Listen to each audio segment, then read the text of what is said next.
Question 1 plus sine square alpha equal to 3 sine alpha cos alpha, so find the value of cot alpha. अब देखो ये हमारे पास given है और हमें कॉट अल्फा की वैल्यू बतानी है। सो हम कर क्या सकते हैं, इसमें 1 की जगह हम लिख सकते हैं sign square alpha plus cos square alpha and this is the sign square alpha. अब इसको हम इधर ट्रांसफर कर देंगे तो उधर बचा हमारा 0।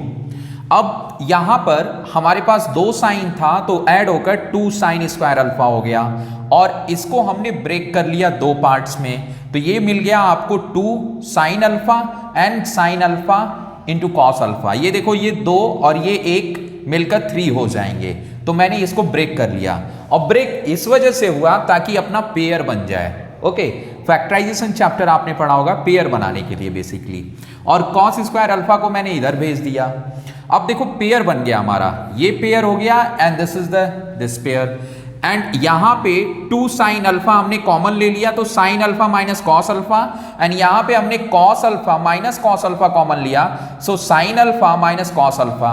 अब देखो ये साइन अल्फा और कॉस अल्फा इन दोनों में है तो मैंने कॉमन ले लिया और बचा क्या, 2 sign alpha minus cos alpha बच गया अंदर। अब इन दोनों को 0 से हम क्या करेंगे, इक्वेट कर देंगे, तो sine alpha minus cos alpha equal to 0। Cos alpha को उधर भेजा और साइन को कॉस के नीचे भेज दिया, तो कॉस अपॉन साइन क्या हो गया, ये कॉट, और इधर क्या बचा अपना 1, तो कॉट अल्फा इक्वल टू 1 हो गया। और इस वाले फैक्टर से अपना हम इक्वेट करेंगे 0 और कॉस को उधर भेजेंगे, साइन को कॉस के नीचे, तो हमें मिल जाएगा कॉस अपॉन साइन और ये होता है cot, so cot alpha equal to 2 मिला। Okay, the vertices of a parallelogram in order are A B C D given है, so this is the vertices of parallelogram.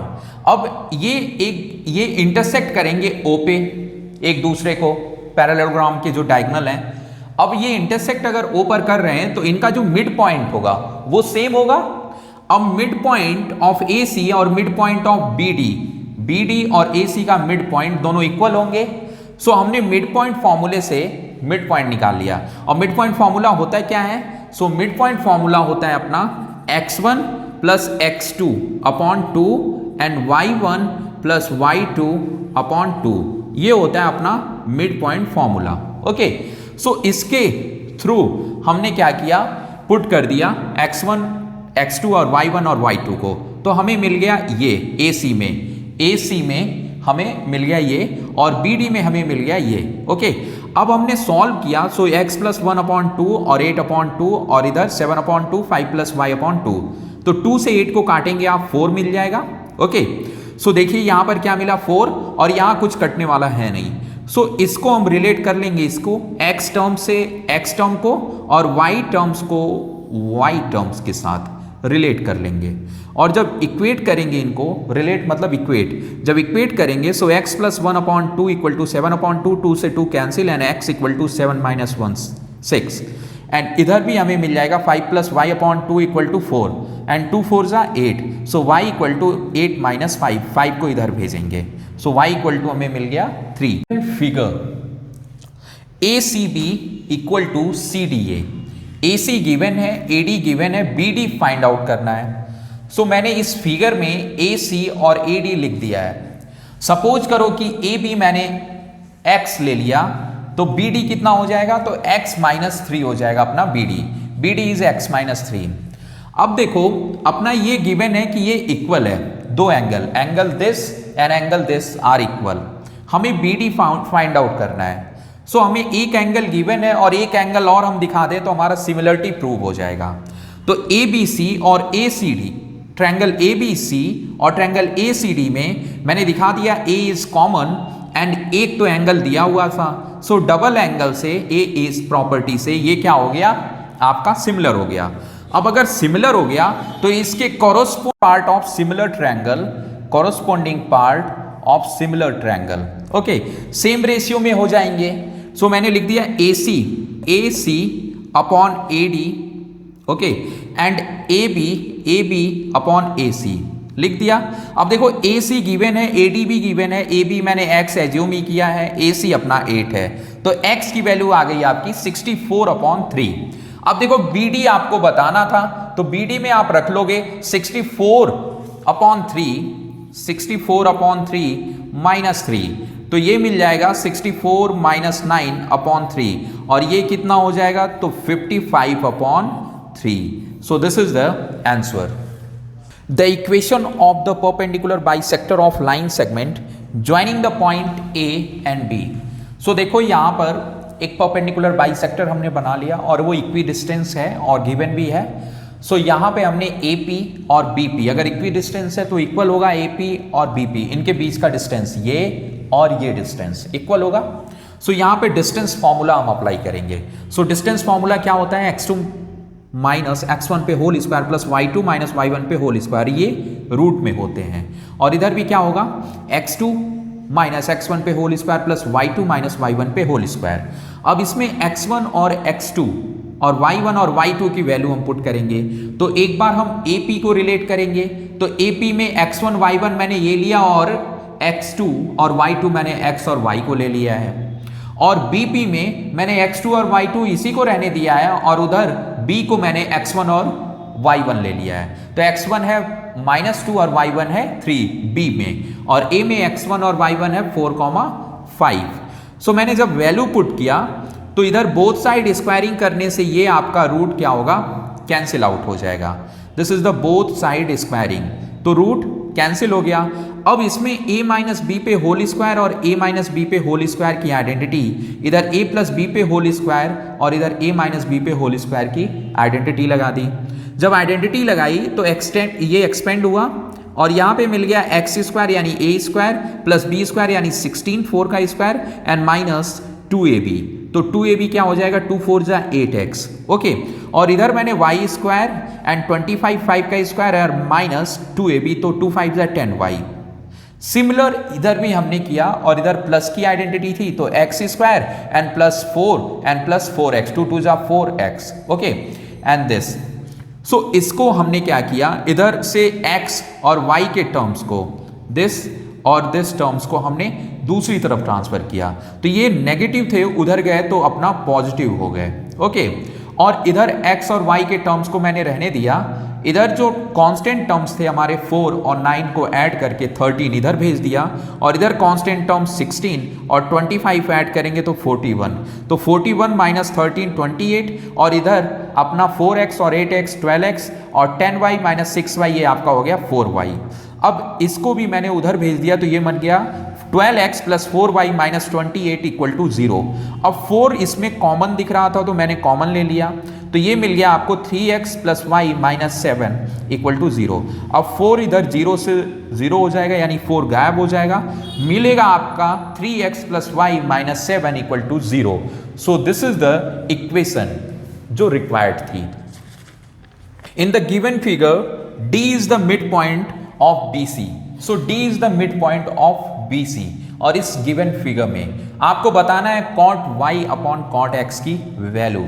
अब देखो D मिड पॉइंट है अगर BC में, सो मैंने BC को x ले लिया, तो मिड पॉइंट होने की वजह से x 2 इक्वल पार्ट्स में डिवाइड हो जाएगा, यानी कि ये हो जाएगा x/2 और ये भी हो जाएगा BD भी x/2. अब देखो cot y upon cot x को हम क्या लिख सकते हैं, तो यहाँ पे मैंने लिख दिया है पंडित बद्री प्रसाद हर हर बोले. अब देखो यहाँ पे cot y क्या हो जाएगा आपका, ये डील होगा 10 में, तो इसका उल्टा आपका चला जाएगा cot में. So base upon perpendicular and upon base upon perpendicular. ये देखो ऐसे लिखना आप, लेकिन ये सिर्फ सजेशन के लिए है, मैं आपको समझाने के लिए लिख रहा हूं. आप इस तरीके से आप लिखना एग्जाम में. ओके, ये क्योंकि कट जाएगा सो वैल्यू आपकी आएगी नहीं. ओके, सो यहां पे जब आप लिखोगे कि बेस क्या है आपका, सो बेस जब हम cot y में जाएंगे इस बड़े वाले ट्रायंगल में, तो थीटा y थीटा हो गया. अब इसके सामने की साइड आपकी परपेंडिकुलर हो जाएगा, तो बेस आपका AC हो जाएगा. तो AC upon BC, BC is the perpendicular. And इधर cot x में अब देखो थीटा ये है तो इसके सामने की साइड ये क्या हो जाएगी, परपेंडिकुलर, और ये आपका बेस, तो AC अपॉन CD. ओके, अब देखो इसमें जब हम इसको रिवर्स करेंगे, ओके, तो ये मल्टीप्लाई होगा इनवर्स होकर के, तो AC upon BC and into CD, ये पार्ट ऊपर चला गया और AC नीचे, AC AC cancel and CD upon BC आपका बचा. अब देखो सी डी की वैल्यू मैंने क्या लिखी है, तो सी डी की वैल्यू है x/2 एंड बी सी की वैल्यू क्या है, सो बी सी की वैल्यू है x। ओके, सो ये हो जाएगा x/2x। अब x से x कैंसिल, सो ये मिला आपका 1/2। सो 1/2 is the value of cot y upon cot n. The smallest number by which 1/13 should be multiplied so that its decimal expansion terminate after 2 decimal places is। तो देखो आपको ऐसे number से multiply करना है इसमें जिससे ये टर्मिनेट हो 2 डेसिमल पॉइंट तक, 2 डेसिमल डिजिट्स तक। ओके, सो आप इसमें कर सकते हैं 13/100 से मल्टीप्लाई। 13 कैंसिल आउट, ये मिल जाएगा आपको 1/100 और यहाँ पे आपको दिख रहा है कि ये टर्मिनेट कर रहा है 2 डिजिट तक। 2 डिजिट के बाद पॉइंट है तो 2 डिजिट तक ये क्या हो गया, टर्मिनेट हो गया। So our answer is 13/100। Side AB and BE of right triangle, right angle at B are of length 16 cm and 8 cm respectively. The length of the side of largest square FDGB ये given है आपका। Okay, and that can be inscribed in the triangle AB। तो ये inscribed है, इसमें बना हुआ है। अब देखिए बेसिकली आपका फिगर वैसे भी दिया हुआ है क्वेश्चन में और ये आपका एक फिगर है, ये 90 डिग्री है। ओके, और ये स्क्वायर बन रहा है, so this is also 90 degree, ये भी 90 डिग्री और ये एंगल भी इक्वल हो जाएंगे। सो ये ट्रायंगल और ये ट्रायंगल हमारा सिमिलर हो जाएगा, किससे, तो एंगल से। और AFD सिमिलर टू DG, किस प्रोसेस से, सो एंगल प्रोसेस से। अब देखिए दोनों ट्रायंगल अगर क्या है आपके सिमिलर है, तो सिमिलर होने की वजह से इन पे इनके जो साइड होंगे वो क्या होंगे, सेम रेशियो में होंगे, इक्वल होंगे। सो इसमें लग जाएगा corresponding side of similar triangle. So AF/DG and FD/GE, AF/DG and FD/GE। Okay, और यहां पर मैंने स्क्वायर की जो साइड है वो एज्यूम कर ली है और वो x है। Okay, so this is x, this is 16 - x and this is 8 - x। क्योंकि ये भी x होगा तो कंप्लीट 16 है, सो 16 में से इस x को माइनस करेंगे तो ये 16 - x मिल जाएगा। ये कंप्लीट 8 है और ये x है, सो 8 में से x को माइनस करेंगे तो GE मिल जाएगा। ओके, अब ये वैल्यू मैंने यहां पर पुट कर दी, तो यहां पे क्रॉस मल्टीप्लिकेशन हुआ और जब क्रॉस मल्टीप्लिकेशन होगा so 16 - x and into 8 - x equal to x² and इसमें जब अंदर मल्टीप्लाई हुआ तो 16 8 = 128 and this is the 8x - 8x and this is the 16 - 16 and x² plus x²। उधर भी x² था तो दोनों कैंसिल आउट हो गए। अब आपका बचा क्या, सो 120 इधर और इन दोनों को ऐड करके मैंने राइट साइड भेज दिया, तो ये 24x। अब 24 से 28 को जब 128 को डिवाइड करेंगे सो 8 टाइम्स में, 8 3 = 24 और 8 से 8 1 जा एंड यहाँ पे 4 कैरी 48, 8 6 जा। ओके, तो 16/3 सेंटीमीटर, 16/3 सेंटीमीटर क्या हो गया, सो this is the value of x और x क्या है, सो x is the side of square जो हमने एज्यूम किया था। Point P divides the line segment joining R -1,3 and S 9,8 in ratio k:1 lies on the line. So if P is a point, this is lies on the line x - y + 2. सो ये जो line है ये x - y + 2 है। Okay, and then value of k, हमें value of k बतानी है, तो हम इसमें सेगमेंट फॉर्मूला लगा देंगे। क्या लगाएंगे, सेगमेंट फॉर्मूला लगाने से हमें ये जो P पॉइंट है ये हमने लेटेस्ट एज्यूम कि x और y हो, सो ये सेगमेंट फॉर्मूला हमारा x और y के फॉर्म में ऐसे होता है mx2 + nx1 upon m + n and my2 + ny1 upon m + n। अब देखो m की वैल्यू k हो जाएगी और n की वैल्यू 1, क्योंकि k:1 दिया था। ओके, और यहां पर इस पॉइंट को मैंने x1 y1 और उसे x2 y2 ले लिया। अब इस सेगमेंट फॉर्मूला में मैं ये वैल्यू पुट कर दूंगा x1 y1 x2 y2 और m और n की। सो हमें मिलेगा क्या, 9k - 1 upon k + 1 and 8k + 3 upon k + 1। अब देखो इसमें हम क्या करेंगे कि ये हमारी वैल्यू किसकी है, x की, और ये हमारा है y।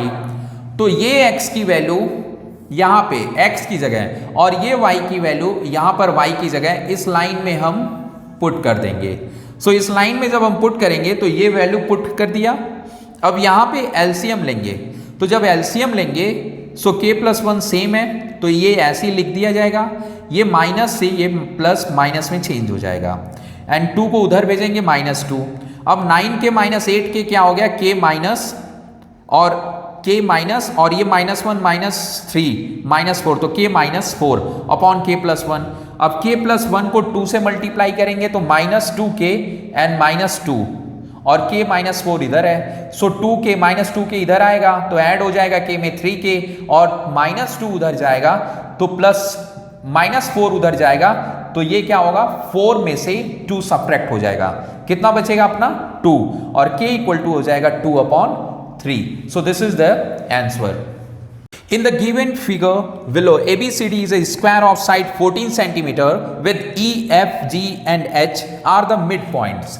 So these are the midpoints. ABCD एक स्क्वायर है जिसमें ये midpoints हैं सारे, कौन कौन से, तो E, H, G, F ये midpoints है। अब इसमें एक सेमी सर्कल बन रहा है और इधर 2 क्वाड्रेंट हैं, और ये दोनों ये सब जाकर के कहां पे मिल रहे हैं, मिड पॉइंट्स पे मिल रहे हैं। ओके, सो हमें सैडेड पार्ट का एरिया निकालना है, जो मैंने सैडेड कर दिया है। अब देखो इस पॉइंट को और इस पॉइंट को, ये मिड पॉइंट है स्क्वायर की साइड पे, अगर इनको मिला दिया जाए तो स्क्वायर 2 इक्वल पार्ट्स में डिवाइड हो जाएगा। अब हमें सैडेड पार्ट का एरिया निकालना है, तो हम क्या करेंगे, पहले सेमी सर्कल का हम एरिया निकालेंगे, है ना। तो सेमी सर्कल का एरिया क्या होगा, सो सेमी सर्कल का हमारा एरिया हो जाएगा πr²/2, एंड फिर हम क्या करेंगे, इस हाफ स्क्वायर का एरिया निकालेंगे, इसमें से माइनस कर देंगे इस क्वाड्रेंट को और इस क्वाड्रेंट को, so plus area of half square, ये square DCFH half square minus area of 2 quadrant, तो this quadrant and this quadrant, ये 2 क्वाड्रेंट हैं जिनका एरिया हम माइनस करेंगे। अब देखो इनकी मैंने वैल्यू रख दी, area of semicircle πr²/2 and area of half square, तो स्क्वायर का होता है side square, side into side, तो ये /2 आ गया। फिर एरिया ऑफ 2 क्वाड्रेंट πr²/2, कैसे, तो देखो ये क्वाड्रेंट अगर दोनों हम मिला के एक कंप्लीट क्या बना रहे हैं, ये हाफ सर्कल यानी सेमी सर्कल, तो सेमी सर्कल का एरिया यहां भी लिख देंगे πr²/2। अब देखो πr²/2 इधर भी है, तो ये दोनों कैंसिल हो जाएंगे, और बचा क्या अपने पास, तो अपने पास बचा सिर्फ और सिर्फ साइड स्क्वायर/2, और साइड क्या है, तो 14 एंड 14/2, यही साइड है ना स्क्वायर की, सो साइड ये स्क्वायर की साइड का फॉर्मूला है ना, ये साइड जो मैंने लिखा है स्क्वायर की साइड है, ध्यान रहे।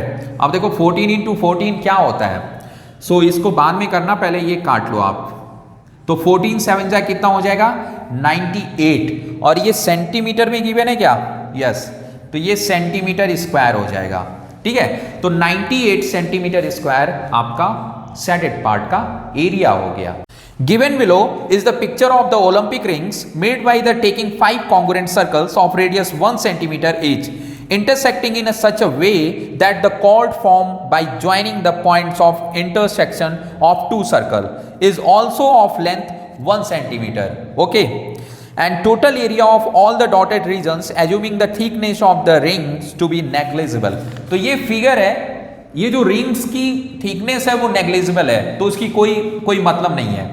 अब देखो इस पिक्चर में दिया क्या है, इस पिक्चर में कह रहा है कि जो ये AB है, कॉर्ड है, ये भी रेडियस के इक्वल है ना, तो ये अगर रेडियस के इक्वल हो गया तो ये आपका बना रहा है क्या, इक्विलैटरल ट्रायंगल, और कहा जा रहा है कि ये सारे सर्कल कॉन्ग्रुएंट है, तो इसमें बने हुए पिक्चर भी क्या होंगे, कॉन्ग्रुएंट होंगे, एरिया भी कॉन्ग्रुएंट होगा, कॉन्ग्रुएंट मतलब सेम सब कुछ चीजें, है ना। तो अभी हम क्या करते हैं कि यहां पर दिख रहा है आपको, ये जब इस सर्कल में हम आएंगे तो इस सर्कल का क्या, इस सर्कल में जब हम आएंगे तो इस सेक्टर का हम एरिया निकाल लें, और उसमें सेक्टर के एरिया में से हम माइनस कर दें ये ट्रायंगल का area, O A B triangle minus कर दे। तो ओ ए बी क्या है? इक्विलेटरल। तो इक्विलेटरल अगर हम माइनस कर देंगे किसमें से? इस सेक्टर में से, तो हमें ये सेगमेंट मिल जाएगा, मिल जाएगा। सेम काम हम इधर भी करेंगे तो फिर हमें सेगमेंट मिल जाएगा इसमें भी। अब देखो कॉन्ग्रुएंट है सारी चीजें, तो जितना ये सेगमेंट होगा उतना ही ये भी सेगमेंट होगा। वैसे ही मतलब हर एक ये जो डॉटेड पार्ट है इसमें दो सेगमेंट मिल रहे हैं। एक तो इस सर्कल वाला सेगमेंट है और ये इस सर्कल वाला सेगमेंट है। ये ऊपर वाला इस सर्कल का है और ये नीचे वाला इस सर्कल का सेगमेंट है ना। तो इसमें दो सेगमेंट हो गए, यहां भी दो, यहां भी दो, यहां भी दो, तो टोटल मिलाकर 8 सेगमेंट हो गए। तो एक सेगमेंट का अगर हम एरिया निकाल रहे हैं सेक्टर माइनस ट्रायंगल, तो हम 8 से अगर मल्टीप्लाई कर लें तो 8 का निकल जाएगा कंप्लीट का, तो एरिया ऑफ सेटेड पोर्शन हो जाएगा। अब देखिए इसमें आप क्या करोगे, वैल्यू पुट करो। तो ये इक्विलेटरल ट्रायंगल आपको पता चल गया है, क्यों है? तो रेडियस और कॉर्ड इक्वल है, तो ये इक्विलेटरल बन गया। तो एंगल आपका 60 होगा। तो 60 upon 360 into pi r square, pi की वैल्यू ऐसे ही रहने दो, और इंटू आर स्क्वायर। तो आर क्या है? So 1 centimetre. सो 1 का स्क्वायर √3/4 एंड साइड स्क्वायर। तो साइड क्या इक्विलेटरल का? वो भी 1 है क्योंकि रेडियस से ही फॉर्म हो रहा है। So 1 square. तो अभी आप देखो यहाँ पर 8 आ गया, ये 0 से 0 एंड 6, तो यहाँ पे आ गया आपका π/6, क्योंकि ये जो 1 का स्क्वायर है ये 1 हो जाएगा, और इधर मिला आपको √3/4। क्लियर? और 8 आपका बाहर है। सो ये ऑप्शन आपका गिवन है। यस, ये ऑप्शन आपका गिवन है। ये ऑप्शन क्या है? D. This is the option D. So D option है। If 2 and 1/2 are the zeros of px square plus 5x plus r, so ये आपके जीरोज हैं इसके। ओके, अब इसमें क्या कर सकते हो आप? इसके दो रूट्स होंगे, क्योंकि क्वाड्रेटिक इक्वेशन है, तो alpha plus beta b/a and alpha into beta c/a। So alpha plus beta की, अल्फा की वैल्यू आपकी गिवन है 2 है, एंड बीटा आप ले लो इसमें 1/2। पुट कर दो अल्फा एंड बीटा की जगह, और -b/a, तो b की वैल्यू क्या है? 5, तो -5/p इधर हो जाएगा। फिर 2 2 जा 4, 4 1 5, 5/2, 5 से 5 कैंसिल, और ये हो गया आपका p की वैल्यू -2, क्योंकि 2 उधर जाएगा और p इधर आएगा, तो p = -2। और इधर अल्फा इंटू बीटा = c/a, तो c की वैल्यू r है और a की वैल्यू p, सो r/p, 2 से 2 कैंसिल, एंड r = p हो गया। अब p की वैल्यू -2 है, तो r की भी वैल्यू क्या होगी? -2। ओके, चलिए। The circumference of a circle is 100 centimetre, 2πr = 100। ये आपका एक सर्कल है जिसके अंदर स्क्वायर बना हुआ है।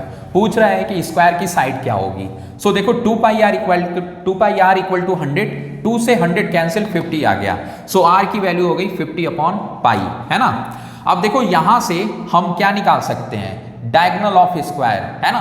तो डायगोनल आपका AB हो गया, या इसको आप D ले लो। सो AB = D, एंड D अगर हम लेंगे सो D हो जाएगा हमारा 100, यानी 2 इंटू, क्योंकि ये क्या है? R है, तो R इज 50/π।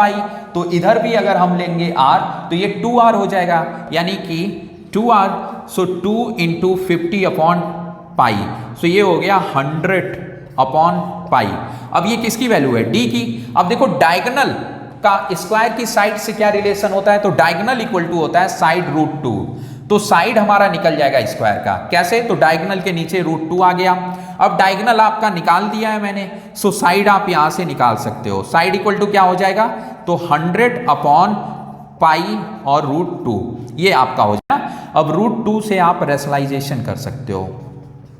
तो रेशनलाइजेशन जब आप करोगे तो ये 2 मिल जाएगा, तो यह हो जाएगा आपका 2 से ये 50 कट गया, तो ये हो गया आपका 50 √2/π। Okay, so this is the answer. चलिए,